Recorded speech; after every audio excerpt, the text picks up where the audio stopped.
Mesdames, Mesdemoiselles et Messieurs, bonjour et bienvenue sur Contact Pro Live. Heureux encore une fois de plus de me retrouver devant vous pour vous présenter ce que nous appelons Actu, Week Actu. C'est une émission que nous allons commencer à animer avec Madame Yolande Moussangi. Madame Yolande Moussangi, c'est une maman, une mère de famille qui est dans la politique, qui œuvre ici en Afrique du Sud dans l'organisation qu'on appelle Front des Katumbistes pour le développement et la démocratie. Ça fait de cela beaucoup d'années qu'elle est ici, 4 ou 5 ou 6 ans. Et elle a commencé la politique à partir de Kinshasa et donc elle est vraiment une activiste. Avec l'amour de son pays, elle n'a pas cessé de le faire tout en étant ici. Nous allons l'accueillir. Bonjour madame. Bonjour. Comment ça va? Oui, je vais bien, merci. Ok. Pourquoi Actu Week? Week Actu? Bon, c'est juste essayer un peu de donner notre point de vue sur ce qui se passe. C'est-à-dire qu'on fait le point de toute la semaine parce qu'il se passe beaucoup de choses. Donc on a un point de vue à donner. Okay. On veut un peu savoir, donner aux gens, montrer aux gens ou bien notre petite contribution tout simplement. Au fait, cette activité que nous avions commencé, c'est donner notre point de vue, analyser l'actualité. Pourquoi nous analysons l'actualité? Parce que vous allez souffrir que nous puissions être en lingala et en français. C'est une émission bilingue. Beaucoup de gens m'ont posé la question, pourquoi est-ce que je ne donne pas mon point de vue sur l'actualité? Voici maintenant la plateforme que nous allons créer avec Madame Yolande. Et donc nous allons commencer à regarder, à prendre le fait qui se sont passés et puis nous allons donner nos commentaires et surtout répondre à de multiples questions que vous, nos téléspectateurs, nos followers sur Internet, qui peuvent se poser, où nous pouvons éclairer certaines choses et que nous pouvons peut-être vous informer sur des faits d'actualité qui se déroulent sur le continent ou qui peuvent attirer votre attention. Ok. Congo, c'est là où nous venons, c'est place au Bakunda Mitolu na biso surtout tozawa congolais. La première des choses que nous allons commencer aujourd'hui, c'est de nous situer un peu. Nous émettons à partir de Johannesburg. Nous sommes ici, donc les informations que nous avons, ce n'est pas que nous les avons, nous les avons sur le net, et nous avons aussi des correspondants. Monsieur Joly qui est à Goma, il y a Kambale, Florian qui est à Butembo, il y a aussi d'autres amis qui sont à Kinshasa qui nous donnent aussi des scoops. C'est à partir de ça, Maman Yolande, que quand je vous parlais, je disais, l'émission que j'anime à Contact Pro Live ne passe pas beaucoup, ne me fait pas beaucoup donc sa ligne éditoriale n'est pas vraiment sur l'actualité. La différence avec celui-ci, nous allons commencer à parler des faits. C'est-à-dire que, par exemple, cette semaine, nous avons ce qui est vraiment sur l'actualité, c'est la mutinerie au Mali. Nous allons essayer un peu de décortiquer ça. Nous avons l'affaire Kamere qui il y avait une prière qui a été organisée. Nous allons donner notre point de vue. Il y a aussi le problème de Corona qui... qu'est-ce que nous pensons comparativement à ce qui se passe à Kinshasa et ce que nous vivons ici. Nous allons donner notre point de vue, un point de vue pas sur ce qui se passe en Afrique du Sud, mais ce qui se passe au pays, parce que nous connaissons, nous voyons, on nous apprend ce qui se passe et nous vivons encore une autre réalité ici. Nous allons faire un commentaire sur ça aussi. Et puis il y a aussi l'affaire de Madame Christelle que nous allons essayer un peu de développer. Donc voilà un peu ce que nous allons aborder aujourd'hui. Madame, qu'est-ce que vous en pensez sur le Mali? On prend le premier titre. Bon, parlons du Mali. Je voulais un peu revenir un peu sur la personnalité du président, son parcours, ce qu'il a été, ce qui a été son mandat. Il a été élu pour la première fois en 2013 et confirmé à la tête du Mali en 2018. Donc c'est-à-dire qu'il a été élu 2 fois.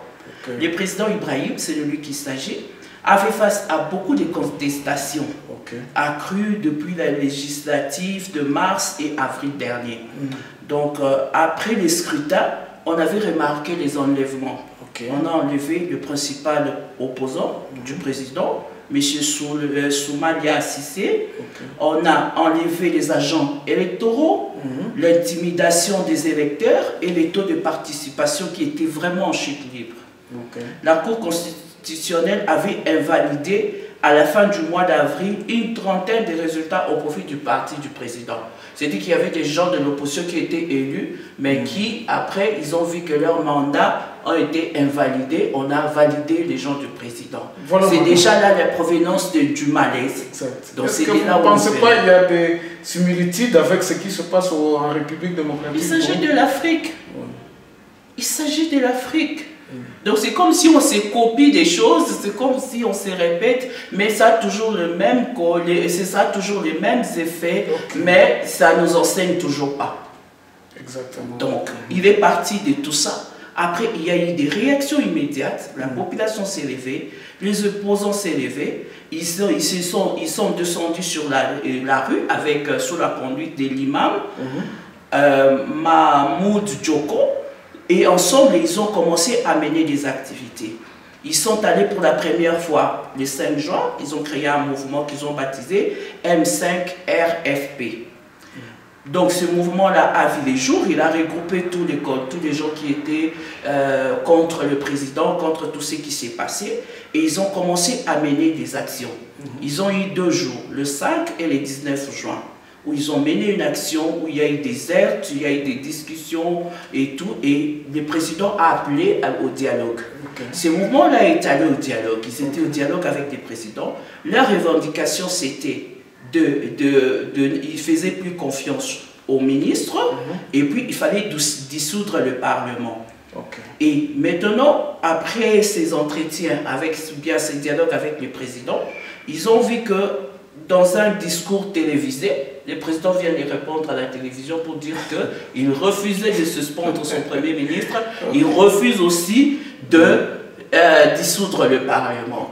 C'est à ce moment-là que ce mouvement a continué à s'accroître et à redescendre à la rue. Le M5 a haussé les temps le vendredi 10 juin en appelant pour la première fois à une désobéissance physique dans tous les pays. À Bamako, les manifestations ont occupé des lieux symboliques du pouvoir avant d'être violemment délogés par les forces de l'ordre. C'était pour la première fois au Mali, on voyait une telle démonstration de force. Mais tout cela n'avait vraiment pas eu des échos auprès du président. Il s'est entêté, il est resté sur sa position, d'où c'est ce qu'on a vécu maintenant, cette mutinerie qui vient maintenant d'agir. Maintenant, ils sont passés dans une autre phase. Donc, likambo ya Mali, bobanza teke o likambo bandi, sikoyo ka coup d'état ye kambala moko boete. Likambo oyo eza conséquence ya babiloko mususu oyo bandaki. Donc eza kokende komata, eza neti kaka pression eza komata. Et puis finalement les gens se disent que non, voici ici mususu eza te. Vous allez voir, madame, ces histoires ici, quand elles commencent, on ne sait jamais comment est-ce qu'elles vont terminer.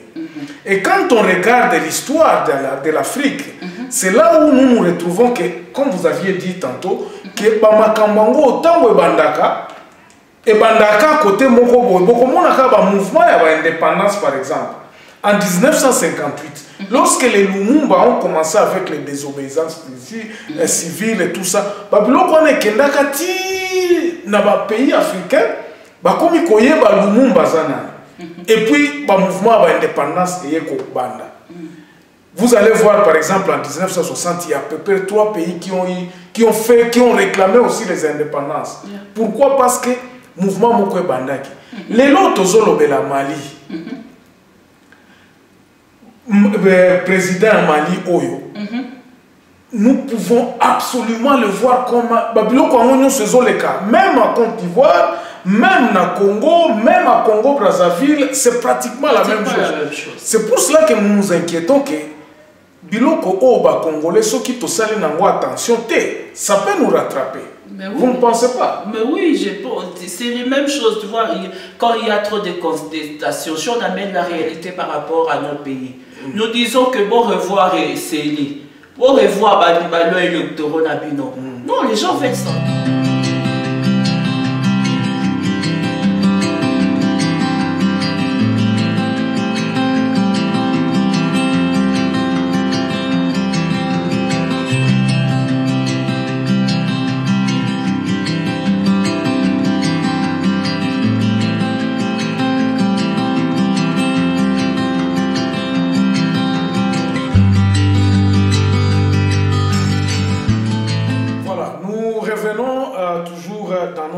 Où nous sommes toujours en compagnie avec Madame Yolande Moussangui, où nous parlons un peu de la République démocratique du Congo.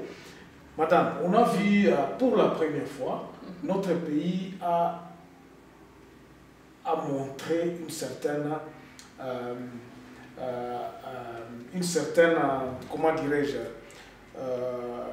engagement pour le rétablissement de la loi, l'état de droit. On a vu pour la première fois une grande personnalité de la République inquiétée et puis déférée aux cours des tribunaux, et puis il est là, il est vraiment critique. Quelle est votre lecture d'abord de cet état de droit qui a été manifesté par l'arrestation de M. Vital Kamerhe? Bon, nous pouvons qu'encourager. Malheureusement, il n'est pas le seul. Hein. Il y a de ceux-là qui ont fait plus que lui, qui ont commis vraiment des dégâts plus que lui, qui devaient même être pendus. Donc, nous encourageons, mais on veut seulement pas que ça se limite à lui. Et nous attendons encore plus que de ça, des signaux forts dans ces secteurs-là, parce qu'il y a beaucoup. Il y a vraiment beaucoup à dire dans ces secteurs. Mais pour ce qui est du dossier de M. Kamerhe, il est allé en appel. Oui. Il a eu d'abord sa première condamnation pour 20 ans. Maintenant, il est en appel. On attend de le voir apporter des éléments nouveaux. L'avocat de M. Jamal, qui est aussi impliqué dans ce dossier, a dit que non, bon, lui, il n'avait que reçu 3% de l'argent. Donc, on se demande, mais finalement, qu'est-ce qui se passe?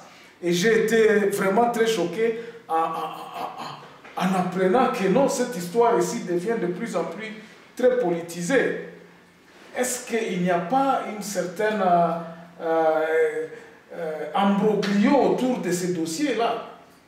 Vous voyez, les Congolais, nous sommes spécialistes. Il y a des gens qui se spécialisent en distraction.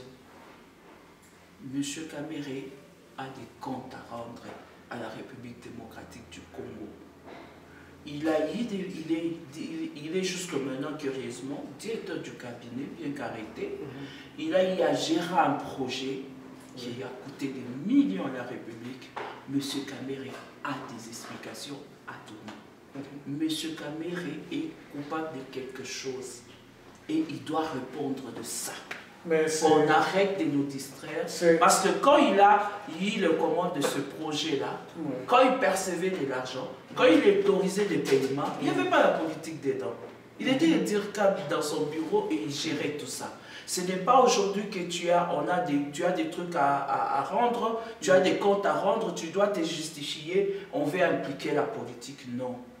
Non, ça, c'est pas être correct. Nous attendons ce que la justice va trancher définitivement, parce que quand Jamal dit qu'il n'a reçu que 2%, au moment où dans les caisses de l'État, l'argent était sorti. Mais non, qui nous explique ces phénomènes-là? Donc ça devient du braca-braca. Donc, en tout cas, nous souhaitons que la justice et que l'État n'asuka, puisque lui il est allé en appel. Mais Azan appel. Oh, bah qu'est-ce que tu places à bien? Au moins, tu vas Jamal, bah comment l'eau? loba parce que dans le dans le bosso de lui il camboté pour ça pas que tu place à bien le grand justicier du monde. Ok. Dieu c'est un Dieu juste et on se moque pas de ces dieux. Yolande, ce qu'il est là va gracier quand même. Pas pour gracier dans phénomène, dans miracle. Parce que maman va les faits sont là. Les faits sont là. On est tous à ma bon, il faut zonga. De toutes les façons. Mais bon, vous êtes ici. Même on a la monnaie parce que quand tu n'as pas préféré que il y ait panier parce que j'ai vu qu'ils ont tous confectionné des tenues là, tout ça. C'est de l'argent. Na ba drapeau nous sont imprimés wana. Ba zo ku tunda mambo, ba c'est ma caisse pour OK. Ayiba ki autant to foot la président na biso. C'est mieux. Au moins bon que pour récupérer quelque chose. On va quitter qu'il y a Ayiba quitter parce que le magistrat va pouvoir quitter qu'il y a Zaki na mbongo. Papa. Bon oui, il m'a quoi propre bien. Tout ça c'est la que t'appelles les cartes de camp. OK. Bango basimbaka calculatrice parce que déjà 2% il y a jamais loana. Donc malheureusement 2% ça a été ça combien?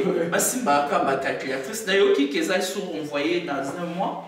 On attend avec patience ce que ça va donner, mais on encourage bon les autres à reporter sous procès pour moi. Donc ça. Pendant ce temps-là, je crois que je viens de lire ce matin que ça.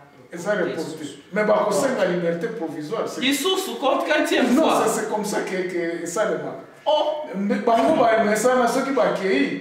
Bon, peut-être après, un lobby groupé, ça va faire, on ne sait pas. Nous allons terminer cette émission. Nous avions quand même épuisé les titres, sauf qu'il nous restait tout simplement le Kamba Corona. Mais bon, voici donc le tempo de cette émission que vous n'aurez qu'à avoir chaque samedi. Madame Christelle. Madame Christelle, justement, parce qu'il y a une affaire que nous allons terminer par cette affaire ici à Madame Christelle. Ça va nous prendre peut-être 5 à 10 minutes comme ça pour Nobel, comment est-ce que votre point de vue. Madame Christelle est sortie, Bimaki, sortie médiatique, l'affaire il y a Mokia contre son père Ngoïka Sanji, affaire Andako. Moi, mon point de vue de ça, j'ai été choqué de voir qu'il y a encore des gens qui peuvent avoir ce genre de langage. Il y a Kofinga et ça malamté. Moi, ça m'a choqué. Vous avez peut-être quelque chose à ajouter là-dessus? Oh, en tant que femme, je suis encore plus indignée parce que c'est une femme. C'est une mère qui s'était levée en train d'injurier une autre mère. Et je ne sais pas qu'est-ce qu'ont pensé nos enfants et tout. C'est vraiment très indigne pour nous. Mais je voulais essayer un peu de dire quelque chose. Et que, tu sais, la façon dont l'ampleur, oui, vraiment, moi, je condamne l'acte. Mais l'ampleur où cette histoire a pris, et puis nous avons vu directement la vitesse de la justice, tout ça, elle est arrêtée, elle a fait ceci, elle a fait cela. Voilà, mais maman Denise, c'est une maman d'abord. Je voulais un peu, je n'appuie pas ce que Christelle a fait. Madame Christelle a fait, honorable. Surtout qu'elle est encore députée ou sénatrice. Donc vraiment, c'est très indigne de sa part. C'est vraiment une honte pour la République démocratique du Congo. Mais maintenant, si nous allons dans un autre volet, moi, ce que j'ai constaté dans les médias, dans les réseaux sociaux, j'ai vu les premiers à être plus choqués, c'était les gens de l'UDPS. Mais papa Germain, il n'y a pas plus injurié que les gens de l'UDPS. Non! Ils te font fuir les réseaux sociaux. Donc ça veut dire que quand on frappe aussi de l'autre côté, jette un coup d'œil dans ta maison. Exactement. Hein, donc, Maman Yolande, tout nous sommes pratiquement à la fin, mais vous allez nous dire un peu, nous parler un peu de Katumbi et tout, le parti politique. Juste prenez votre temps pour nous expliquer effectivement ce que nous pouvons attendre des ensembles et tous ces mouvements que vous préparez pour le lancement de ce parti politique. Bon, moi je suis présidente fédérale du Front des Katumbistes pour la démocratie et le développement, les FKDD. Bon, pour un peu essayer d'éclairer les gens, nous, dans les Katumbistes, nous avons un peu évolué dans des différentes organisations parce qu'on n'avait pas de parti politique.